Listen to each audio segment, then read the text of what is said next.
Exercice numéro 1, étude de fonction analyse graphique. Donc nous avons une fonction dérivable dont nous avons sa représentation graphique. Sur l'intervalle moins 3 jusqu'à moins 1, eh bien, nous voyons que la dérivée est négative, donc l'affirmation est vraie. Sur l'intervalle moins 1 jusqu'à 2, nous voyons que la fonction dérivée est positive, donc la fonction première est croissante, l'affirmation est vraie. Sur l'intervalle moins 3 jusqu'à 2, nous voyons que la dérivée est donc négative puis positive, et en l'occurrence sur l'intervalle moins 3, moins 1, elle est négative.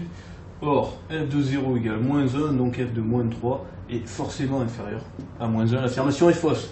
Et enfin, l'équation de la tangente en 0, puisque ici c'est la valeur de la dérivée en 0, ça fait 1, nous avons l'équation x moins 1, et nous remplaçons x par 1, ce qui fait bien 0, donc elle passe par le point 1, 0, l'affirmation est vraie. Alors, exercice numéro 2, probabilité. Donc, nous avons l'arbre suivant, la probabilité qu'il soit admis sur dossier 40%, qu'il soit admis à l'issue du premier entretien 70%, qu'il soit admis à l'issue du second entretien 25%. Pour calculer la probabilité qu'il soit admis au premier entretien, il faut donc utiliser la formule de probabilité, cette probabilité-là multipliée par celle-ci, ce qui nous donne le résultat suivant.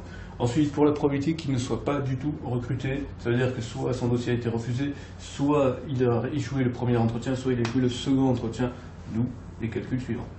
Enfin, la loi de probabilité est une loi binomiale, puisqu'on nous présente les événements comme étant indépendants, avec la même probabilité de succès. Formule de la loi binomiale nous donne ce résultat.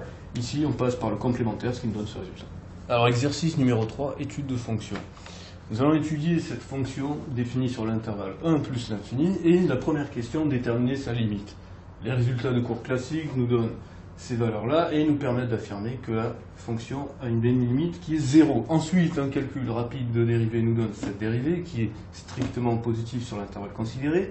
Ce qui nous donne le tableau de variation suivante, c'est donc une fonction f qui est croissante et qui tend vers 0, donc qui est négative. Le traitement de l'algorithme est assez simple et on obtient la valeur 11 sur 6. La ligne à rajouter de façon à obtenir la valeur de un est d'afficher u moins ln de 1. Le tableau des valeurs présentées nous permet de conjecturer que la suite est décroissante.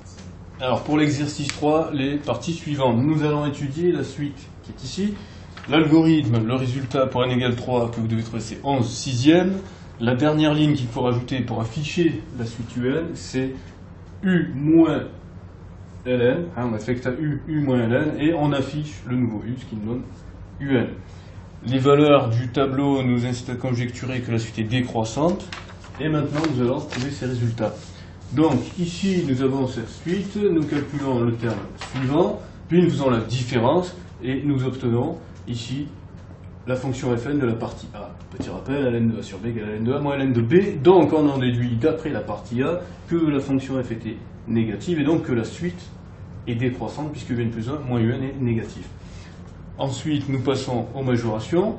Donc, nous allons calculer l'intégrale entre k et k plus 1, donc x compris entre k et k plus 1, ce qui nous donne, par inversion, qui est une fonction décroissante, cet encadrement-là. Ensuite, on a cette majoration par linéarité et positivité de l'intégrale, ce qui nous donne cette minoration. Et ensuite, encore une fois, par linéarité de l'intégrale, on obtient la minoration souhaitée.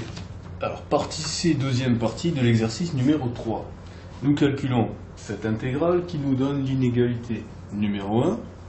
Ensuite, nous calculons la somme qui se télescope terme à terme, qui nous donne donc ln de n plus 1.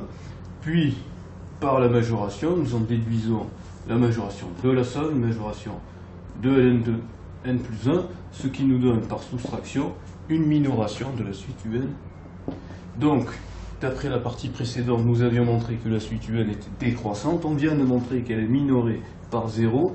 D'après le théorème fondamental, tout de suite décroissante et minorée convergent. Exercice 4, dernier exercice. Pour les non-spécialistes, on considère le plan complexe. Le but de l'exercice est d'étudier cette fonction f. Cette fonction f qui a z associe 1 sur z plus 1. Donc, au long de l'exercice, nous allons décomposer en utilisant la fonction g, la fonction h. La fonction g est une translation de vecteur 1, donc on voit qu'elle transporte la droite d1, la droite d1. La fonction h est une autre transformation qui nous permet de transformer la droite D1 en le cercle C. Ainsi, par composition, nous avons bien F égale H rond G.